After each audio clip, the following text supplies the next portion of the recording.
শফিক ব্যাপারী, তার বিভিন্ন কথাবার্তা আমরা শুনবো এবং জানার চেষ্টা করব যে বিএনপি তিনি কতটুকু নির্যাতনের শিকার হয়েছে বা সামনে জাতীয় সংসদ নির্বাচনের পরে তিনি কতটুকু আগাবে দেশ নিয়ে তার পরিকল্পনা যাচ্ছে।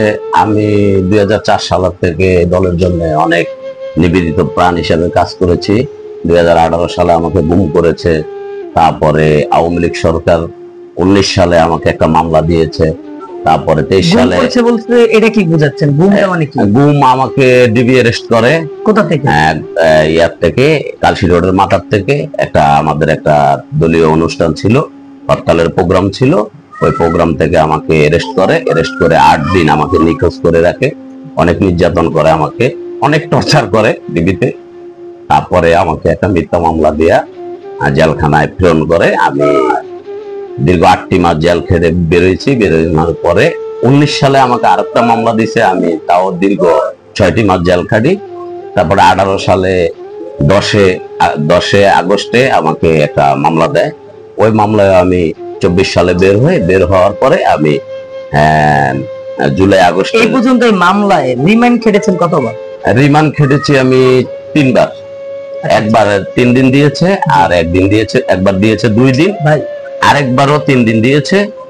3টি মামলায় আমাকে মোট 8 দিনের মতন আমি রিমান্ড খেটেছি। আর এখন জুলাই আগস্ট আমার পাও ভাঙছে। আমার মহানগর সেন্ট্রাল সবাই জানে, আমাদের ঢাকা মহানগর উত্তর আহ্বায়ক, আমাদের 16 আসনের মামাটি মানুষের নেতা আমিনুল ভাই, উনিও আমাকে দেখছে আমি পাউটি ভাঙছি। তারপরে আমার পাও ভাঙছে ছাত্রগুলোকে যখন গ্যাঞ্জাম হয়, তখন আওয়ামী লীগ হায়নাদার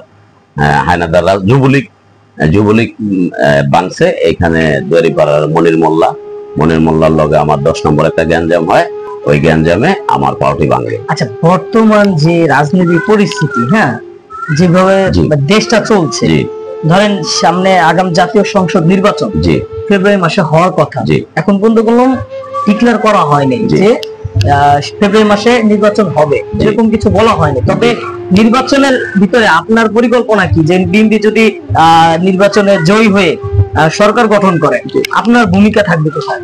আমার ভূমিকা থাকবে দলের ভালো কাজ করার জন্য, এলাকার মানুষের মন জয় করার জন্য। আমাকে নবগঠিত কমিটিতে রাখে নাই।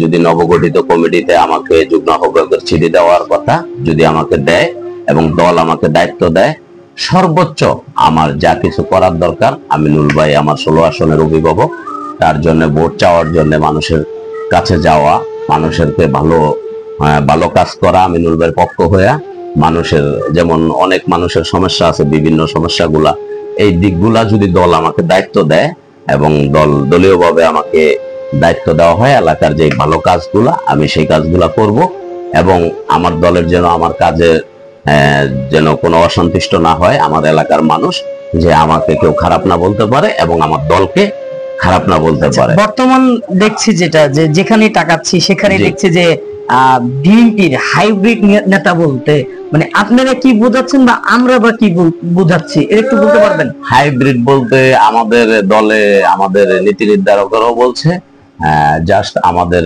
জুলাই আগস্টের যে আন্দোলনের আগে আওয়ামী লীগ ফ্যাসিবাদ সরকারের বিরুদ্ধে যে আন্দোলন করেছি, সেই আন্দোলনে অনেক নেতাকর্মী, ত্যাগী নেতাকর্মী এরা রাজপথে ছিল। আর কিছু নেতাকর্মী এখন, আগে তো বিএনপি বলতে কোনো লোক ছিল না, আমরা মুষ্টিক কিছু লোক ছিলাম, কিছু পোলাপাইন ছিলাম, রাজপথে খাটছি।